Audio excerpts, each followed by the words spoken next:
Good morning class. मैं आज आपको समास कल मैंने स्टार्ट किया था, तब मैं खाली आपको समास के शब्दों की मीनिंग और उनके एग्जाम्पल बता रही थी, तो आज मैं उसको विस्तार से पढ़ाऊँगी। तो सबसे पहले समास की परिभाषा। दो या दो से अधिक शब्दों को संक्षिप्त कर नया शब्द बनाने को समास कहते हैं। ठीक है, आप ध्यान से, आपके सामने स्क्रीन पर टेक्स्ट भी है, आप पढ़ सकते हैं, याद कर सकते हैं, समझ सकते हैं। इसे समस्त पद भी कहते हैं। समास का अन्य नाम है समस्त पद। ठीक है, कंपाउंड भी कहा जाता है अंग्रेज़ी में। इनमें जब समास होते हैं, जब ये पूरा शब्द बनते हैं, तो इनसे परसर्ग या विभक्ति चिन्ह लुप्त हो जाते हैं। लुप्त हो जाते हैं मतलब बच्चों खो जाते हैं। जैसे राजपुत्र में राजा का पुत्र, का अगर हमने समास बनाया तो का उसमें से हट गया है। समास विग्रह। समास विग्रह सामासिक शब्दों के बीच के संबंध को स्पष्ट करना समास विग्रह कहलाता है, मतलब उसको तोड़कर अलग करना, समझाना। ठीक है, उसके बाद सामासिक शब्दों का लोप हो जाता है, जैसे राजपुत्र, राजा का पुत्र। फिर सामासिक शब्द हट जाता है और उसमें विग्रह दिखाने पर। तो समास में दो शब्द और आते हैं, पूर्व पद और उत्तर पद। समास में पहले पद को पूर्व पद और दूसरे को उत्तर पद कहा जाता है। जैसे गंगा जल, गंगा का जल, उसमें प्लस नहीं होता बच्चों, यहाँ प्लस लगा है, प्लस गलत है। तो गंगा का जल मतलब, एक मिनट मैं उसको हटा देती हूँ बच्चों, प्लस को हटा देती हूँ क्योंकि आपको कन्फ्यूजन रहेगा। गंगा जल, ठीक है, गंगा जल जिसमें इसको बीच में लाइन खींच के करिएगा। गंगा का जल जिसमें गंगा पूर्व पद है और जल उत्तर पद। तो बच्चों इस तरह से समास के 6 भेद मैंने आपको कल समझाए थे। अव्ययी भाव समास, तत्पुरुष, कर्मधारय, द्वंद्व, द्विगु और बहुव्रीहि। ठीक है, तो हम अव्ययी भाव को आपको समझाने जा रहे हैं। ध्यान दीजिएगा, जिस समास का पहला पद या पूर्व पद अव्ययी हो उसे अव्ययी भाव समास कहते हैं। अब अव्यय क्या होता है? शब्द का ऐसा अंश, शब्दांश जो कभी किसी लिंग, क्रिया या वचन के साथ नहीं बदलता है। आजीवन अव्यय है जो किसी भी संज्ञा, किसी भी सर्वनाम या किसी भी लिंग के साथ एज इट इज रहता है, बिल्कुल समान रहता है, इसीलिए इसे अव्ययी भाव कहा जाता है, अव्यय कहा जाता है। तो अव्ययी भाव समास क्या होता है? जिस समास में पहला पद अव्यय होता है, न बदलने वाला होता है, उसे अव्ययी भाव समास कहते हैं।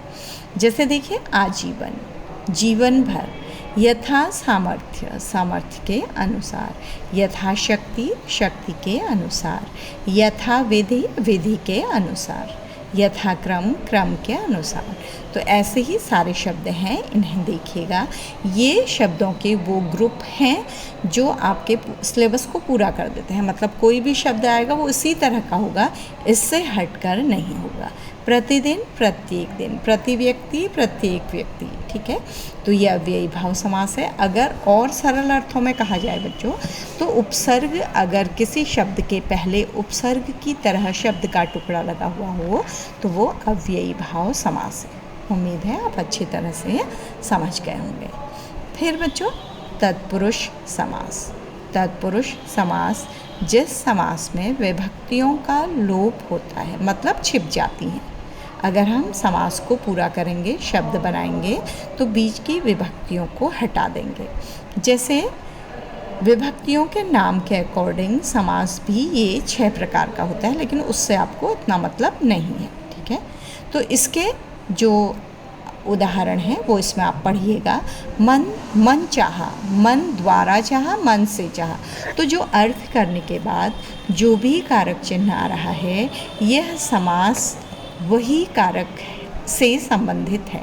तो अगर हम चाहें तो हम संप्रदान तत्पुरुष या करण तत्पुरुष भी लिख सकते हैं, या सीधे तत्पुरुष भी लिख सकते हैं। जैसे रसोई घर, रसोई के लिए घर, तो के लिए आए हैं, तो ये कौन सा होगा? संप्रदान तत्पुरुष। ठीक है, इस तरह से देश निकाला, देश से निकाला, अलग होने के अर्थ में पंचमी विभक्ति होती है, तो ये अपादान तत्पुरुष होगा। तो बच्चों एक एक करके बहुत सारे एग्जाम्पल यहाँ पर दिए गए हैं, आप इनको अच्छी तरह से देखिएगा और इनको समझने की कोशिश करनी है। ठीक है। थर्ड है आपका कर्मधारई समास। आप सीक्वेंस देखिएगा, अलग अलग भी हो सकते हैं। तो कर्मधारई समास है जिस समास में विशेषण विशेष्य एक साथ आते हैं उसे कर्मधारई समास कहते हैं। इसे संस्कृत में छोटा सा सूत्र है, विशेषणम विशेष्य कर्मधारई। तो कैसे बच्चों, जैसे लाल किला, हमने एक शब्द बोला तो लाल विशेषण है और किला विशेष्य है, तो दोनों शब्द एक साथ आए हैं, तो कौन सा समास है? कर्मधारई समास है। चंद्रमुख, चंद्रमा जैसा मुख। कमल नयन, तो पहले में विशेषता बताई जाती है, दूसरे में शब्द आता है, तो ऐसे सारे शब्द कर्मधारई समास हैं। इसका विग्रह कैसे करेंगे? जैसे नीलकमल, नीला है जो कमल। ठीक है। तो अगला है वो द्विगु समास, संख्यावाची द्विगु। छोटे से एक सूत्र सेंटेंस है याद करने के लिए कि जिस समास का आरंभ किसी संख्या से होता है, फिगर से होता है, उसे द्विगु समास कहते हैं। हम लोग अपने दैनिक जीवन में भी इस तरह के शब्दों का प्रयोग करते हैं, जैसे चौराहा, ठीक है, तिराहा, चारपाई। आए दिन हम इस तरह के शब्दों का प्रयोग करते हैं, बस अनजान होते हैं कि ये द्विगु समास है। अब इसमें भी हमको हर समासिक शब्द को लिखने के लिए आप 2 लाइनें ड्रॉ करिएगा। पहले में समस्त पद, दूसरे में विग्रह, तीसरे में समास का नाम। तो यहाँ पर नवग्रह, 9 इसमें पहले फिगर आया है, तो ये द्विगु समास हो। इस तरह से बहुत सारे शब्द हैं, आप देखिए। दोपहर, त्रैलोक, नवरात्र। इसका विग्रह कैसे करते हैं? नवरात्र, 9 रात्रियों का समूह या 9 रात्रियों का समाहार। समाहार का भी मतलब ग्रुप है बच्चों। तो ग्रुप में अगर किसी शब्द को बोला जाता है तो वो कौन सा समास है? द्विगु समास। अगला है हमारा द्वंद्व समास, जिसमें शब्दों के पेयर होते हैं, जोड़े होते हैं, और उन्हें अगर हम विग्रह करते हैं, अलग अलग करते हैं, तो बीच में और, अथवा, या इस तरह के योजक चिन्ह लगते हैं जो उन शब्दों को अलग अलग करते हैं। तो इसमें भी हमारा समस्त पद होगा, माता पिता, पशु पक्षी, ठीक है, देव मानव, सुर असुर, तो उसको हम सूर्यासुर, देव और मानव, माता और पिता, इस तरह से अलग अलग कर सकते हैं। अगला है हमारा बहुव्रीहि समास, जिस समास के दोनों पद अपने अर्थ को खो देते हैं और किसी तीसरे सांकेतिक अर्थ को कहने लगते हैं, वो बहुव्रीहि समास होता है। जैसे दशानन, दश हैं आनंद जिसके, इसका कोई मतलब नहीं रह गया है, इसका मतलब है ये सेंटेंस जो कहा जाता है वो रावण के लिए कहा जाता है। नीलकंठ, नीला है कंठ जिसका, अर्थात शिव, तो नीलकंठ, नीलाकंठ अगर किसी और का भी है तो उसको शिव नहीं कहा जा सकता। सुलोचना, देखिए एग्जाम्पल से मैं समझाऊँ, सुलोचना सुंदर हैं लोचन जिसके, लेकिन बच्चों ये शब्द पता किसके लिए कहा जाता है? खाली मेघनाथ की पत्नी सुलोचना के लिए। तो सुलोचना सबको नहीं कहा जा सकता, इसलिए ये कौन सा समास है? बहुव्रीहि समास है।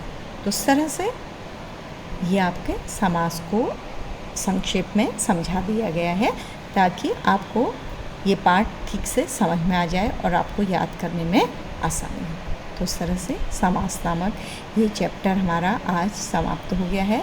अब आपके लिए इसके MCQ आएंगे, जिनको करने के पश्चात आप देखिएगा कि आपको पाठ पूरा आया है या नहीं। Thank you class, thank you बच्चों।